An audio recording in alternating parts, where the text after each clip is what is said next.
I'm rejuvenated.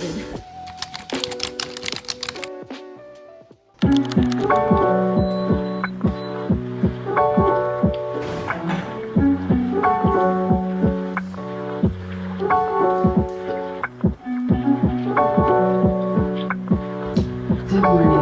I'm really tired.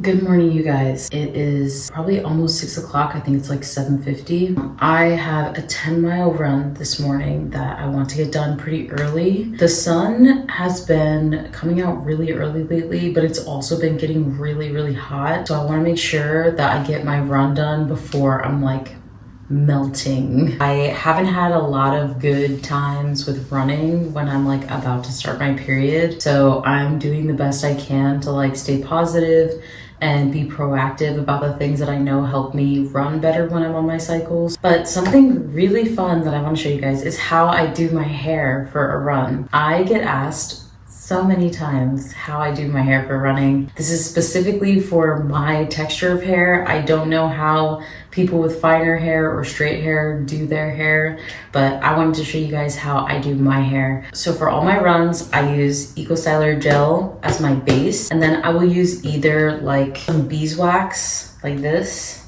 or a pomade on top of the Eco Styler gel. And I know that seems kind of crazy, but it keeps the hair together. So this is the pomade I like. It's a hair trainer. It's from Lush. Yeah. And I do like this one, but it does have a really strong, like perfumey smell, and I'm not a huge fan of that. Even with Eco Styler gel, like I'm iffy with the smell, but I've been using it.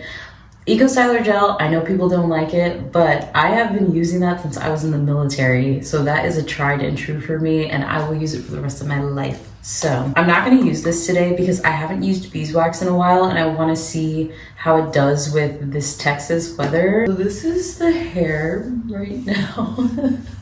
I must have slept on it pretty crazy because I did have some curls yesterday. I get a rat tail comb and I part right here. I just spray my hair all over until it's like really damp, not wet. I like to get a little bit of extra water on it so that when I brush it back, I'm not like brushing dry, coarse hair. Really moisturize. I really need to get a trim, so please don't judge. Now the Eco Style is coming in. I use a generous glob of Eco Styler gel to do my hair. And I know this seems like a lot, but again, this is like the amount that I used when I was active duty, so it's kind of a force of habit. I do use two different brushes. I use this really rough bristle brush and this kind of, it's like a dual-sided, and I use the soft side, but what I do first is I take a rough bristle brush. I know this looks really aggressive, but it's not. All right, and at this point, I'm just gonna tie the rubber band around like this. And that's how I do the bun. Now that I'm like doing this on camera, I'm realizing how much Eco Styler gel I use, and I'm like kind of embarrassed. Beeswax is hydrophobic, which is nice. It should keep your hair pretty put together, but Eco Styler gel is a water-based gel, so sometimes it will act weird. I have a feeling it's gonna be fine today. It usually only acts weird if it's already humid in my house. I get a very generous glob. So if you can tell, just kind of flattened everything out. I brush it in. I'm gonna do my edges. So I use a toothbrush. When I get a pack of toothbrushes, it comes with like 4. So I'm like, I might as well use one for my hair. I'm just gonna add a little bit of Eco Styler gel. If you feel the need to tell me this is bad for my hair, don't tell me, because I literally don't know how else to do my hair. When I come in, kind of swoop my edge it down like forward. I take my finger and I pull back. I love doing my edges. I did not learn how to do my natural hair for a very long time. Learn how to do this hair because I've been natural so many times. I cut my hair so many times, and this is the first time in my life that I told myself that I would not cut my hair for at least like 5 years. I would get to a point where I felt like it wasn't manageable, but I didn't know, I wasn't taught how to manage my hair. I don't even like saying manage my hair. I feel like that sounds so like like as if my hair is unmanageable, and it 100% is manageable. But I wish that I would have learned how to do my hair when I was younger so that I could have longer, healthy hair. But now I'm learning as I go. And doing my edges is just one of my favorite things because I feel like it's like a little signature. Like, I don't know, I just think it's really cute. I'm really excited to see how the beeswax holds up. I have not done beeswax in my hair in so long. Honestly, if it stays flat, I'm gonna buy a new jar.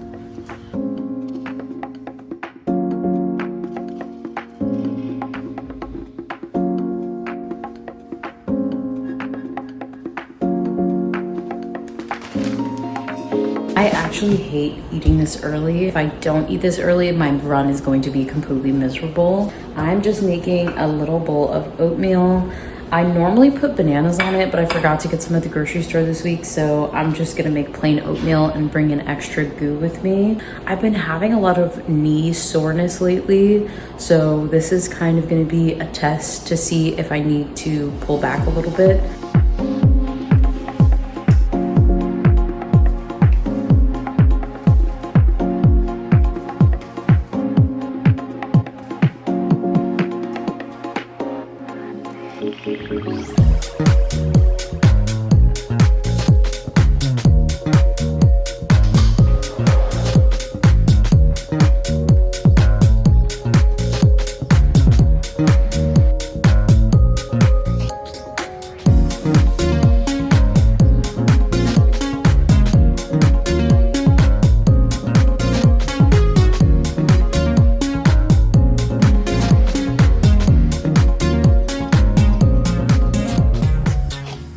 Just getting started.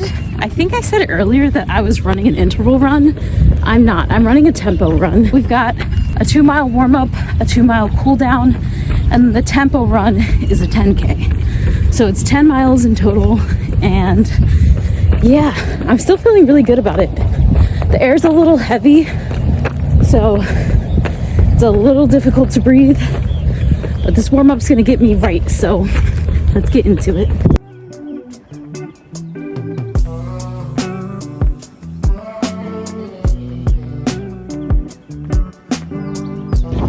We are almost at the halfway point, and your girl is struggling.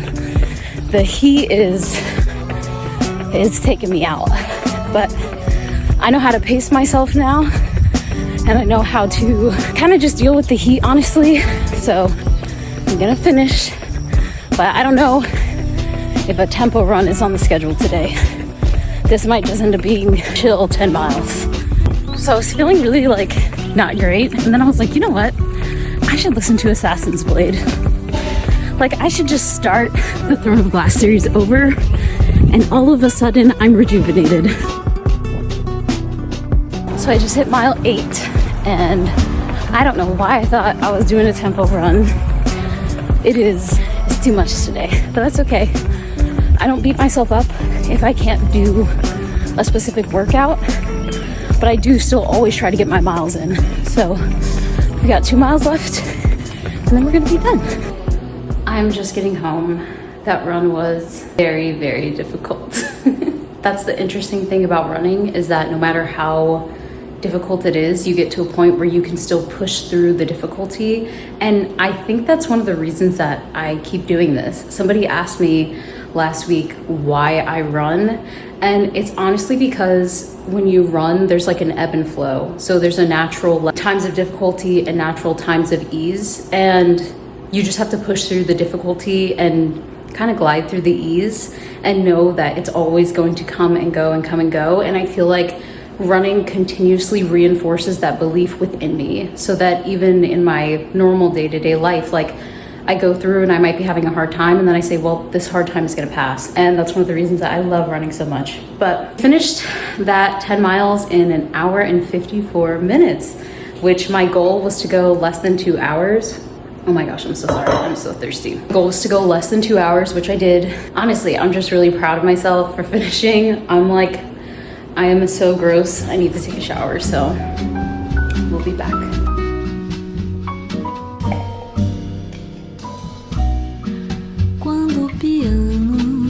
Já não quer mais tocar e as teclas pretas não saem do lugar.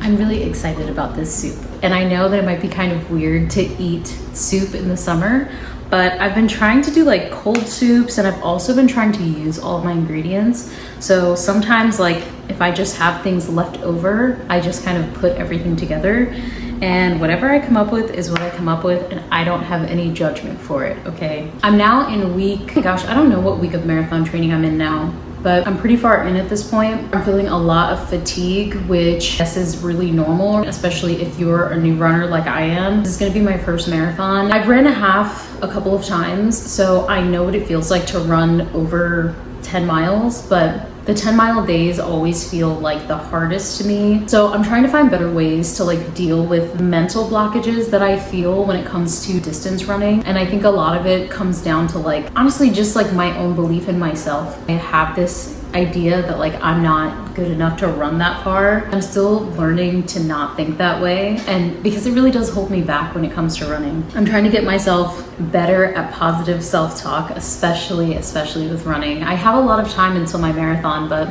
that's something that I really want to work on between now and then. I mean, I started therapy, so that's good. That's probably gonna be really helpful with teaching me to have positive self-talk. The run was really nice. It was hard, but it was nice. I think once I stopped trying to force myself to do a tempo run, I enjoyed the run more. I was having a lot of trouble with like keeping myself in the mindset of like, hey, you're running for 10 miles. Like, it's okay if you can't do the tempo, because my tempo pace was like a 10-minute mile, which is very difficult for me to maintain for an hour. But that's the point, is you're supposed to push yourself to be able to run harder distances for longer, or harder distances faster. It just wasn't in the books for today. It's okay, that's fine, it's not a big deal. It's just something that is still kind of difficult for me, because I do have a lot of moments where I'm like, if the run didn't go well, then I failed. I finally started just being like, I got the distance in, and that's okay.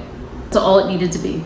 I got the distance in, felt okay. I wasn't in any pain. I didn't have any knee tweaks. So I was just like, it's fine. If you're just starting out and running and it's hot outside where you are, it is not going to be as easy as if you were running in the wintertime, or if you're running in a place that doesn't have super hot summers. I'm in Texas and my summers are brutal, but the air quality has also been super weird, and I don't know exactly what it's about, but I can feel it in my lungs. Like, I try not to look at my weather in the mornings. I look the night before, because if it says that the air quality is bad, it's automatically in my head. And I'm not the type of person to run inside.